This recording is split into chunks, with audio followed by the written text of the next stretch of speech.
wabarakatuh. Saya mewakili Anggur Bekasi Komunitas dan DPD ASPAI Bekasi ya beserta aparat desa Mekarwangi secara kelompok tani ya, bahwasanya di Bekasi ini ada komunitas anggur ya, Asosiasi Petani Indonesia perwakilan Bekasi ya. Ini berupa bentuk bibitnya. Ini anggur manis ya, teman-teman ya, kawan-kawan di seluruh desa. Ini anggur manis dari Tain ya, yang sudah bisa dikembangkan di wilayah Bekasi. Nah, dari proses pembibitan ini masih bibit ya, sudah siap tanam ya, usia 2 bulan.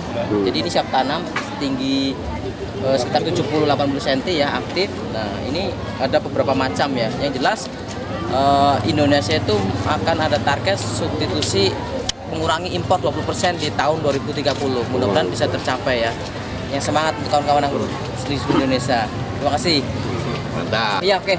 Untuk pasar kita bisa di seluruh wilayah Indonesia karena kita programnya adalah swasembada anggur ya, untuk dari Kementan, maka bisa kita pasar seluruh Indonesia. Yang jelas anggur bisa tumbuh di seluruh wilayah Indonesia. Perwakilan kita sudah ada di 44 DPD di wilayah Indonesia, di 5 provinsi sudah diwakilkan di sana. Jadi bagi teman-teman yang mau menanam anggur di setiap provinsi kita sudah ada perwakilan. Mungkin itu, Pak. Ya.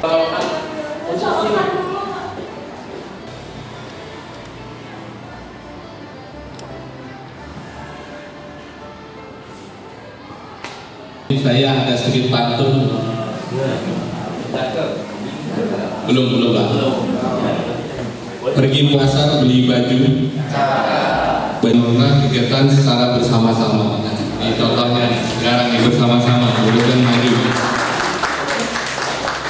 Kemudian satu lagi, beli beras dicampur ketan, naik taksi duduk di depan, bekerja keras demi masa depan. Semoga kita semua senantiasa diberi kesehatan. Hadirin berbahagia, demikian kalian dapat. Selanjutnya, Bapak-Ibu sekalian, mari kita ikuti materi yang akan disampaikan oleh Ibu Novi beserta Ibu Cici.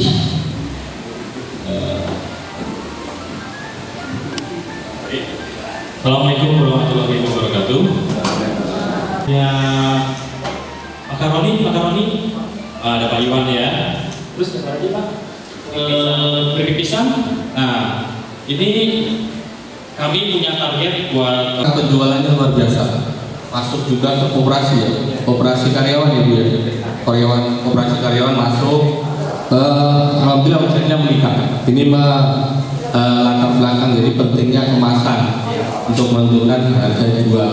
Jadi kalau memang kemasannya begini, mungkin nanti ke depan bisa diperbaiki Pak. Nanti bisa mengikuti kegiatan kami di Bintek kemasan yang dilakukan Dinas Koperasi di bulan September.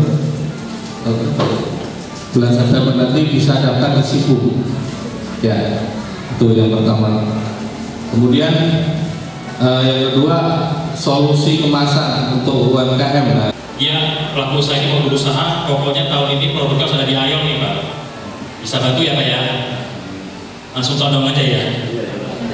Bisa ya Pak? Bisa ya. Jadi nanti rencananya di Mekarwangi ini Pak Sekdes, Pak Ali pengen nih Pak produknya ada di pasar retail umum Pak, gitu. Jadi yang kita lihat sih ya, ada keripik sosol yang suka dalam abai, dan ada keripik pisang sama ada makaroni. Ini setidaknya yang sedikit lagi lah bisa memenuhi kurasinya. Jadi Bapak Ibu semua yang lain juga lihat, aku lihat ada petani anggur ya, semangatnya ya.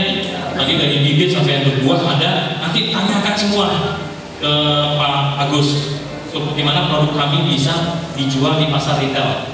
Maksudnya pasar retail itu adalah di tempat-tempat umum Pak, Bapak Ibu ya. Jadi manfaatkan momen ini, tolong gak usah malu-malu, kita diskusi aja ya bagus ya. Jadi nanti tanyakan kupas tuntas, bisa Bu Adik dari situ, produknya mana Bu? Oh ini, gimana nih bisa supaya bisa masuk di Indomaret, Alfamart, ini gimana Pak Agus? Supaya saya bisa ikutin gitu ya Bu ya. Jadi hari ini pulang, langsung kerjakan Bu, besok kita ke Ayon. Asik ya? Gitu ya. Tahu ya, paling naik motor setengah jam nyampe. Oke, mungkin langsung aja Pak Agus, waktu dan tempat Pak Agus langsung dikasih PR. itu ada berbagai macam jenis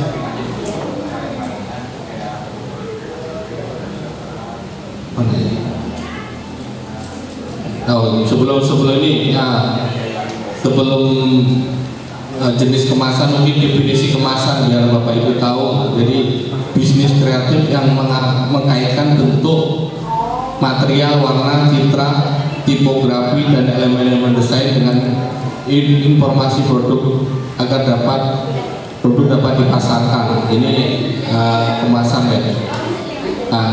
Kemudian fungsi kemasan itu mungkin yang pertama melindungi produk, yang kedua sebagai informasi produk, sebagai identitas produk, komunikasi, persuasi, dan meningkatkan nilai jual produk tadi yang saya sampaikan. Jadi pentingnya kemasan seperti itu. Jadi kalau zaman dulu kemasan izin Pak, jadi pakai plastik ini pakai lilin ya, dibakar pakai lilin ya. Nah itu kemasan yang zaman dulu seperti itu. Ya sekarang banyak jenis-jenis kemasan yang sudah contoh-contoh juga ada nih. Nah contohnya jenis kemasan yang pertama kertas. Nah ini kemasan kertas yang dipakai buat bungkus makanan ya, makanan ini nasi kok mungkin ya. Nah ini jenis kertas, kartun, baik yang berlubang maupun yang tidak. Kemudian kemasan plastik kaku, yang mana Bu? Kemasan plastik kaku. Nah ini seperti ini Pak. Jadi ini belum ada labelnya ya. Tadi kayak ini akhirnya ditempel kan. Nah kemudian kemasan plastik fleksibel. Ini udah ada modern lagi nih. Jadi tidak kelihatan makanan yang di dalamnya, dikit aja. Jadi ini lebih modern lagi. Kemudian kemasan logam ada juga, ada ya. Ini plastik semua nih contohnya nih. Nah kemudian sebenarnya yang kemasan yang model sekarang ini seperti ini Pak.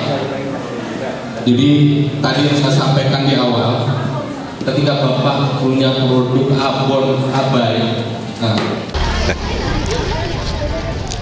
Saudara pendengar, penonton terus di rumah, kami di sini berada di kantor Desa Mekarwangi, Kecamatan Cikarang Barat, Kabupaten Bekasi. Di mana pada hari ini hari Senin tanggal 22 April 2024 dari Dinas Kantor BPN Pak ya, telah menyelenggarakan acara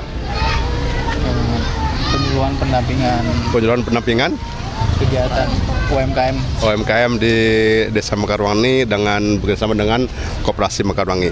Di sini hadir Bapak Guntur.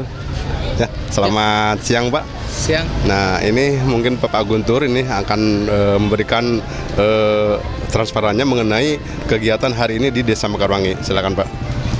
Ya, terima kasih Pak. Jadi hari ini kita ada 2 kegiatan ya. Kegiatan pertama tuh Gerakan Sinergi Reforma Agraria. Ini dilakukan serentak se-Indonesia dari Aceh sampai Papua, dan di mana di Kabupaten Bekasi ini kita dilaksanakan di Desa Mekarwangi.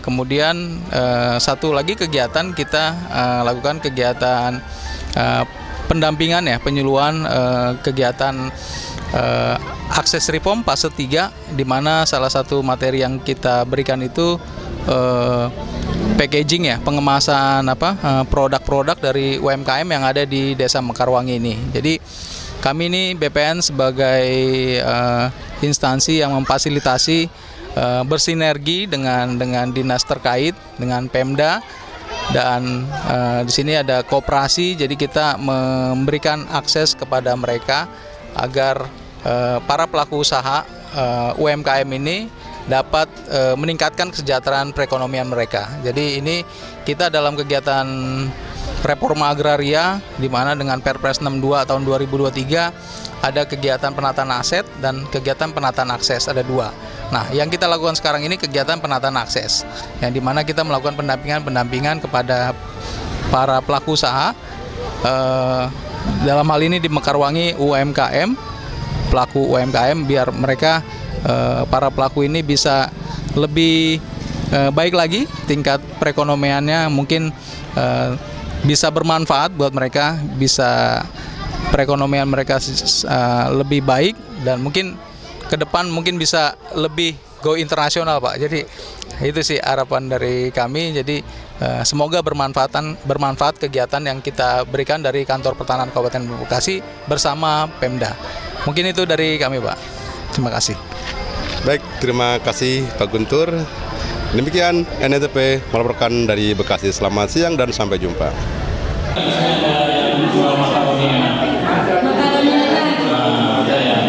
Boleh dong cerita-cerita nih. Ya, kita saja aja, Pak. Cerita-ceritanya bagaimana dari Perkenalkan, saya Iwan dari Mekarwangi, Kabupaten Kaur, abang dari BPN dan para petingginya dari Dinas Koperasi, dari